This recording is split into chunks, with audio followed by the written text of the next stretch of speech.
speaking of Joe Biden saying surge the border, we now have this Denver mayor threatening to deploy cops and 50,000 residents in Tiananmen Square-like moment to stop Trump's mass deportations. So you've got Donald Trump and Tom Homan and many Republicans being like, hey, Tren de Aragua is really, really bad. Maybe we should go and start deporting these people. And the Denver mayor is like, no, we will line up in defiance of law and order. I have to assume that perhaps the people in these places like Denver that vote for a man like this while simultaneously complaining about crime, they are perhaps developmentally disabled. Well, and you know, Denver's like 90% white people too. Well, a lot of people who fled from California because of how bad it got then vote in the same thing because they are in a cult. And then the mayor comes out and backs the cult narrative. They don't understand cause and effect. I think that's the number one problem there. Also, if you've ever flown into Denver, you smell the weed immediately, so I'm sure that's not helping. Well, when I flew, as you're flying, actually, as you're actually step descending. off the plane. Not even like it's coming in. My bigger concern in flying in Denver is, you know, the underground base full of the lizards. Yeah, True, that's true. Illuminati, and we know that that's Yeah. true. And then if you look at the runway, The view is going to be like, this Alex Stein guy thinks there's actually lizards under the airport. What do you mean Maybe- thinks? Well, He that knows. horse is He demonic. knows. they have a big statue called Lucifer. It's this Yeah. big horse, and that it killed With the the red sculptor. eyes. It landed, it fell on him. Landed on it. And so that's kind of weird that the sculpture. That's a demonic sculpture. It's called Lucifer. It is a demonic. Yeah. I mean, it's literally named after Lucifer. But you can also tell just by looking at it. Like yeah, it with the looks red eyes and the blue. Yeah, glowing red eyes. People think that there's like 8 sub-basements under the Denver airport. There is. And it connects to subterranean cities of lizard people. Probably. Nancy Pelosi under there. That's where she's from. Well, If she tried to pronounce the name of the city she was born in, you would understand it. It would come out like a string of garbled gurgles. Well, I'll tell you this much. There's a lot of weird stuff at that airport. The fact that Denver's a big city, but it's not that big, and the airport's like 30 minutes like outside of the city. It's just, there's something weird. And then if you I got a theory for you. look at the runways. Look at the runways. They're It's the a shape swastika. of a swastika. Yeah, but I got a better theory for you. You know, whenever people come up with conspiracy theories, I'm like, oh, I got a conspiracy. It's going to blow your mind. Contractors colluded with government for exorbitant contracts to build an airport they didn't need. That's why it, because Oh, Tim. there's it's funny because I'm reading the Denver airport stuff and it's like, did you know that there are tunnels that never finished that seem to go nowhere? And I'm like, yes, that's called the construction company. That's all of California's light rails. Is right. It just stops in the middle of the. Yeah, that's called the government's like, we're going to pay $500 million for a train track. And they're like, sure. And they just run into a wall. Yeah, Bro, well, I guess they spend like $10 billion and only build one charging station. Exactly. That's what I'm talking about. I know. I get And now hold on. How about we go the inverse? When they spend $10 billion and get one charging station, we assume it's government like waste and abuse or whatever. But if there are people who legit think there's like lizard people under Denver airport, can we apply the same treatment to the charging stations and say, no. They didn't spend $10 billion on one charging station. Under that charging station, they built a subterranean network of cities full of lizard people. Yeah. It's like a powering station for all of them. Well, you know why Tim's doing this? Because Tim's wealthy, so he probably gets to go to that underground bunker. Oh, I've None been of us there, get to- yeah, that's what I'm saying. None of us get to go. Maybe Phil, I doubt it. But No, Tim it's the gets North to Pole. go. When you're rich, you get to go to the North Pole, and the plane actually just, right when you're going to the North Pole, the plane just dips down, and all the water is funneling into a hole. And Yeah, once you inner go Earth. through, Yeah. you're in the hollow earth where there's a sun in the center, and then there's cities all. It's actually filled with a more advanced civilization of humans, and we largely just mock you. Like you the know, Morlocks? Yes, and but there's a sun in there, so they look like regular people. Okay. They're just better than everyone. Good. And once your net worth exceeds $1 million, you're invited. You get like a letter slipped under your door. Yeah, that's too low. Yeah, It does have to be more than that. But yeah, Tim, you get to go to the underground bunker while Serge and I are just going to be out here facing nuclear threat. So thanks a lot, Tim, for not. Well, fighting. at least you won't have to deal with 50,000 residents in Denver standing up and linking arms like a Tiananmen Square standoff. I mean, if this is actually like, I can't fathom how a politician survives, considering that there's the Tren de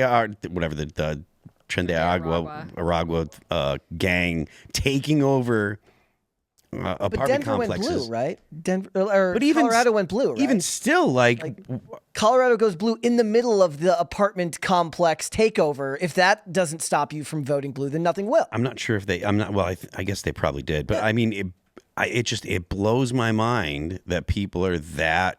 I don't know if it's complacent, They are. Or if they're that uninformed, or they're just like, oh, that could never happen to me. It's a lack of understanding of cause and effect. It's the same thing that Tim was talking about earlier. When you leave California because the policies are harming your ability to make a living, and you move to another state and you vote for those same policies again, and you're shocked at the fact that the things that went wrong there are starting to go wrong where you move now, and they don't actually realize that it's actually their own fault. I mean, we see that in New Hampshire, people that move from Massachusetts, and there's signs that say don't mass up New Hampshire and stuff like that, because it does happen. People move from Massachusetts, and I'm one of the people that moved from Massachusetts, but I left Massachusetts because I had been voting a certain way, and it didn't matter because I was always being outvoted. So I wanted to get away from the taxes, and I wanted to get away from the oppressive laws and stuff. And so when I moved to New Hampshire, I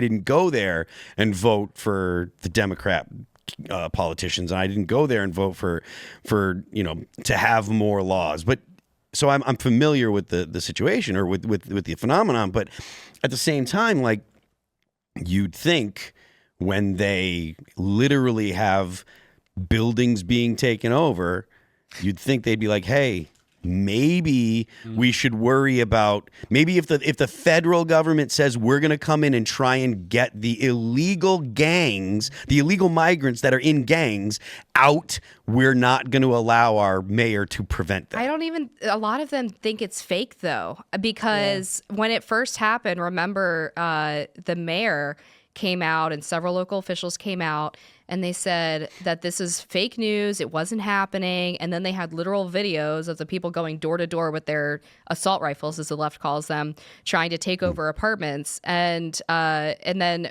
suddenly when the right talked about it, they were racist for talking about it. Like a lot of people just hear the initial rejection from their politician and run with that, and that's it, and they don't investigate any further. It's mind-blowing. I mean, I'm kind of without words. I know. And there was a whole narrative, by the way, when Texas decided to erect razor wire on their side of the Rio Grande River. No, you can't do that because immigration's a federal issue. The Biden administration literally sued them. Yep. And even when they won, by the way, they didn't go in and take down the razor wire because they realized it was actually helping them to help curb people coming into those sectors. But now all of a sudden, these states, this and Maura Healey, are talking about how they're going to use their local law enforcement to stop Trump from carrying out deportations. Now suddenly immigration's a local issue again, right? It's always funny when they advocate endlessly for federal involvement unless it's something that... The same thing happened during 2020 when Trump offered National Guard help to various states like Minnesota and said, look, you guys are getting overrun with looting and rioting. Let me help. And they say, well, that would make him look good. So what we'll do is we'll paint him as a fascist. We'll say we don't want federal authority here, except for any other time when it suits their ends, they do. And it's the same thing with the courts, right? They loved judicial activism until the Supreme Court was suddenly majority conservative. And all of this tells you is that it's not really about anything policy related. It's just power. Yep. And you guys think, America's not doing very good, and I would agree with that. But I was recently on a Royal Caribbean cruise to Labadee, Haiti. And Haiti's beautiful. There's no Haitians. There's like 2 Haitians there. You can just... And crime's down in Venezuela. As I'm saying, there's no crime in Venezuela. It's a great place. Go to Caracas right now. You can just leave your wallet out on the beach. So, those countries are doing great. So maybe we should migrate down there. Because they're all in Ohio. Yeah, I know. Eating the cats, eating the dogs. Did you have any barbecue when you were in Haiti? No, I did not because I'm a plant-based pimp. But are you plant-based? I am plant-based. I didn't know that's that. why I'm so fat, because I just eat so many damn carbs. But with the illegal immigration, I do want to see Donald Trump do the mass deportations. But did you see he was speaking, I think, with Mike Johnson at Mar-a-Lago, where he said he is going to let a lot of people in. So I don't think immigration is going to stop whatsoever. I think it'll just be the people will be vetted. It's going to be legally. Yeah. Yeah, and That's great. But I am That's curious on that because there were attempts to curb some legal immigration during the first term, but they were all stopped by his son-in-law, Jared Kushner, who's not supposedly involved in the administration this time. I heard that's a lie. Alex He's apparently Jones helping with the transition team, but he's not going to be working in a explicit role in the White House. But I mean, we'll see. I mean, if he's in the White, he's the guy that did the Abraham Accords. So I mean, he's not a dummy.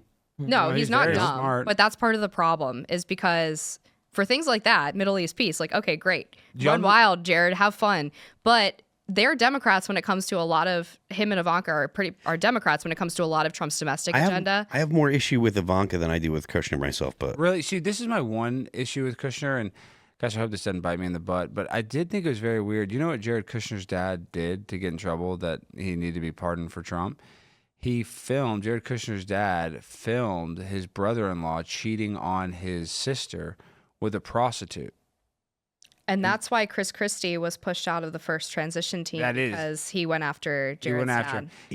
But the reason why that's interesting is because that's similar to what Jeffrey Epstein and Ghislaine Maxwell would do, is that they put you in these weird situations sexually, like with a honeypot. And so Jared Kushner's dad essentially did a honeypot on his brother-in-law to try to help their divorce. So I just think that's kind of weird, Tuck. Thanks for checking out this clip from Timcast IRL. Make sure to watch the show live Monday through Friday at 8 p.m. Subscribe to this channel, and we will see you all there.